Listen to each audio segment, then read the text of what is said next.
अध्यक्ष जी आज हमारे यहाँ आए, मैं उनका धन्यवाद देता हूं। विधायक जी किन किन विषयों पर बातचीत हुई है, क्या कहेंगे? बोलते हैं और सारी टाला मटोली करके यहाँ से चले जाते हैं, मीडिया को किसी बात का जवाब नहीं देते।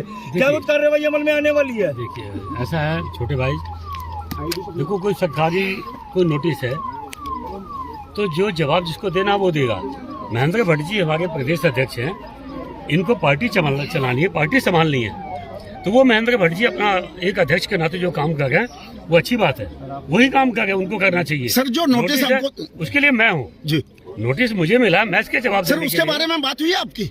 उस बारे में उनसे क्या बात करनी? हाँ। वो हमारे प्रदेश अध्यक्ष हैं, बीजेपी के प्रदेश अध्यक्ष हैं। बीजेपी कैसे संगठन मजबूत हो, कैसे 27 का चुनाव जीता जाए और जनता की सेवा की जाए, प्रदेश ने जो हमसे उम्मीदें लगाई उन उम्मीदों को पूरा किया जाए, ये उनका काम है। नोटिस मुझे मिला, नोटिस का जवाब देना मेरा काम। सर ऐसे ही मजबूत होगा कि भाजपा के विधायक अपने ही विधायक को उन्होंने नोटिस दे दिया, ऐसे मजबूत होगी पार्टी? सरकार इसीलिए कह रहे हैं निष्पक्ष, हाँ। कोई भेदभाव हमारी सरकार नहीं करती है। हाँ। मुझे नोटिस मिला है, अच्छी बात है।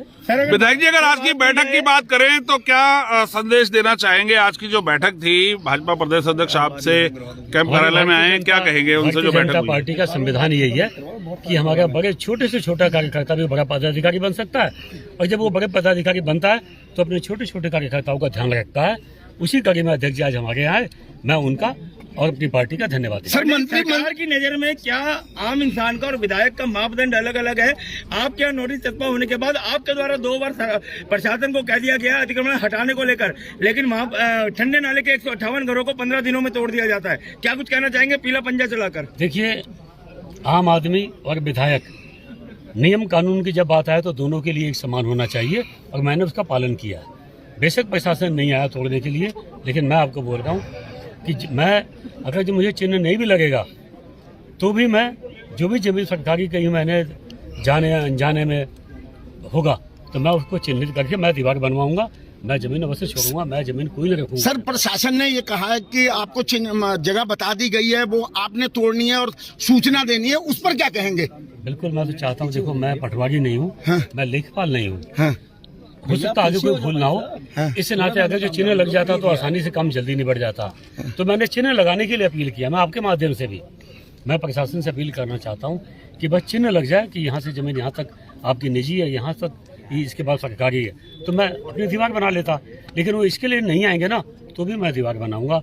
मैं सरकारी जमीन मैं पब्लिक नहीं छोड़ूंगा, सरकारी नहीं छोड़ूंगा। सर अभी एक मामला सोशल मीडिया पर चल रहा है कि विधायकों को हो सकता है मंत्रिमंडल में शामिल किया जाए। भट्ट जी से ये भी बात हुई कहीं आपको भी? मैं इस दौर में नहीं हूँ, मैं इसे योग्य नहीं हूँ, मैं छोटा कार्यकर्ता हूँ पार्टी का, मैं वही बन के रहूंगा। मंत्रिमंडल के दौर में ना कभी मैं पहले था ना मैं आज हूँ। तो सर मुख्यमंत्री से मिलकर रहेंगे सर? दूरियां दूर हो गई हैं सर? देखिए मुख्यमंत्री से कभी कोई दूरी नहीं रही है सर। तंज तो आप बहुत कसते हैं उनके ऊपर। नहीं, ये तो आप लोगों ने बना दिया तंज। हमारे जिले के हैं, मेरे छोटे भाई हैं और योग्य हैं और बुद्धिमान है, प्रदेश के लिए हित में काम कर रहे हैं। मैं शुभकामना देता हूं। सर भाई से फिर नाराजगी किस बात की? नाराजगी थी कहाँ? सर आप कहते हैं कि ईमानदार प्रदेश के नहीं विश्व के ईमानदार हैं, तो फिर ऐसी बात कहने का क्या जरूरत है सर? ये भारतीय जनता पार्टी का ही कार्यकर्ता है जो देश का सबसे ईमानदार मुख्यमंत्री हो सकता है। हमारे योगी जी हैं, धामी जी हैं, सब लोग ईमानदारी से काम कर रहे हैं। तो ईमानदारी को ईमानदारी तो बोला जाएगा, बेईमान थोड़ी कहेंगे जी। सर काम कर रहे हैं, योग्य हैं। सर पहले सनातन के आराध्य राम को गाली देने का एक सोशल मीडिया पर वीडियो जारी होता है, उसके बाद एक नमाजी को लात मारते हुए का वीडियो जारी होता है। किस नजर से देखते हैं? कहीं ना कहीं जातिवाद और बात की जाए हिंदू मुस्लिम की तो कहीं ना कहीं हावी नजर होती आ रही है पूरे जिले में, प्रदेश में। जो लोग हिंदू मुस्लिम और जातिवाद, क्षेत्रवाद, भाषावाद के नाम पर जो लोग राजनीति करते हैं, ये उन लोगों का ट्रेंड होगा। सब धर्मों का सम्मान सभी को करना चाहिए, किसी धर्म को अपमानित करने का काम नहीं करना चाहिए, चाहे हिंदू हो चाहे मुसलमान हो। सबकी भावनाओं की, सबके धर्म का सम्मान करना चाहिए, किसी का अपमान नहीं करना। सर इतनी देर अंदर बैठे रहे आप, करीब आधा घंटा, दोनों लोग, क्या बातें हुई कुछ तो बता दीजिए सर। देखिए मित्र हैं और मित्रवत ये तो बैठक बातचीत होती है, कहीं सुख है दुख है, हमारे पुराने मित्र हैं। सर सुख दुख दोनों बातें हुई, दुख कोई है ही नहीं। आपके अतिक्रमण आपको प्रशासन को कितने दिन का समय देंगे? आपकी अतिक्रमण वो हटाएं, नहीं तो आप कितने दिन के अंदर हटाएंगे? देखो अतिक्रमण की तो मेरा तो कोई है ही नहीं, ये तो जनता के लिए पब्लिक प्लेस है ये। और आप देख सकते हो कि और किसी नेता का होता तो वो 6 दुकानें बना के कॉमर्शियल यूज करता, मेरा अपना कोई इस्तेमाल नहीं है। सिडकुल में जाने वाले बच्चों के लिए शेड बना है, मैं वहाँ दीवार बना दूंगा हाँ, ताकि पब्लिक का अहित ना हो। हाँ। लेकिन प्रशासन को लगता है कि नहीं, इसको तोड़ना ही है, हाँ। तो प्रशासन तोड़ के ले जा, मैं अपने खर्चे से तोड़वा दूंगा। सर वो उन्होंने एसडीएम ने मना कर दिया कि हमने सर, नहीं आप तोड़ना, खुद आप की तोड़ेंगे। तरफ से सर, बार-बार- तोड़ के पत्र भी देंगे उन्हें। एक बात सुनिए, हमने भी उसको छोड़ दिया है, हमारे कब्जे में नहीं है।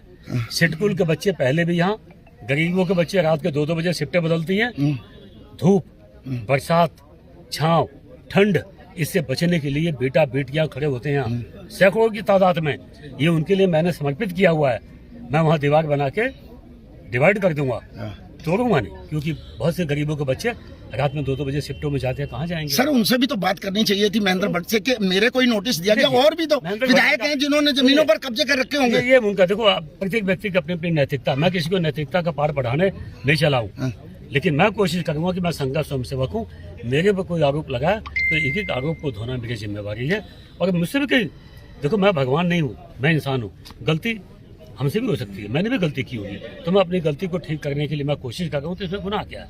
इसके लिए अपने शब्दों में जो मर्जी कोई बोले मुझे, सर, वो बैठ पे आ गया, बार बार आ गया। आपके द्वारा प्रशासन से अनुरोध किया गया है कि वो सीमांकन करें, चिन्हीकरण करें, लेकिन वो प्रशासन का करते हैं तो ठीक है, जी। वो नहीं भी करेंगे ना तो भी देखो, मैं एक इंच, चाहे प्राइवेट मुझे लेखपाल बुलाना पड़े, जो इसके जानकार है, मैं उनसे लेके मैं इसकी हदबंदी करूंगा। मैं इसको सर त्रिवेंद्र रावत नहीं आ पाए, बलूनी नहीं आ पाए, लेकिन महेंद्र भट्ट आ गए, इस पर क्या कहेंगे? महेंद्र भट्ट जी आए, कोई कार्यक्रम सुना आप लोगों ने? कोई सोशल मीडिया में न्यूज देखी आप लोगों ने? कुछ नहीं, सर अपनी धमक दिखा दी आपने। कभी नहीं। कभी भी संगठन में और परिवार में कभी धमक नहीं दिखानी चाहिए। हाँ। जो संगठन में, जिस संगठन की बदौलत हम हैं, हम उसी संगठन को जिस दिन हम धमक दिखाएंगे उस दिन हम खत्म हो जाएंगे। सर परिवार के खिलाफ बोल देते हैं, सर परिवार के खिलाफ बोलते हैं, मुखिया के परिवार के जो मुखिया उनके आप खिलाफ देख बोल देते सकते हैं। हैं विधायक अरविंद पांडे घर में 4 द्वारा भाई हैं, चारों आज के की इस भाइयों में मुलाकात मतभेद हो सकते में हैं, लेकिन हम तमाम परिवार के तथ्यों खिलाफ पर लड़ेंगे बात इकट्ठे ही की गई चुनाव। है। उनका कहना है कि संगठन अगर बात सर्वोपरि है। प्रदेश अध्यक्ष आते हैं, अतिक्रमण को लेकर के कोई बात नहीं बोली जाती है। क्या प्रशासन का और सरकार का यही मामला है दोस्तों, कि आप जब 27 का देख सकते चुनाव हैं। आए तो इसी चीज को लेकर के ढाल बनाई जाए कि अरविंद पांडे का पर्चा कैंसिल हो सके कि अतिक्रमण उन्होंने कर रखा है। कार्यवाही अभी अमल में नहीं लाई जा रही है, तो क्या इसीलिए लंबित किया जा रहा है इस कार्यवाही को कि अरविंद पांडे चुनावी मैदान से दूर रहे? देखिए, अगर जो मान लो मैं अतिक्रमणकारी हूँ मैं, तो मैं चुनाव क्यों लड़ूंगा? जब पर्चा हो जाए खारिज, क्या दिक्कत है? सब कुछ चुनाव। देखिए, विधायक अरविंद पांडे हर विधा में एग्री है। उनका कहना है कि प्रशासन चिन्हीकरण अतिक्रमण को हटाए या फिर वो उसका चिन्हीकरण करवाएंगे और उस अतिक्रमण को हटाएंगे। तो बने रहे आपकी आवाज के साथ। धन्यवाद।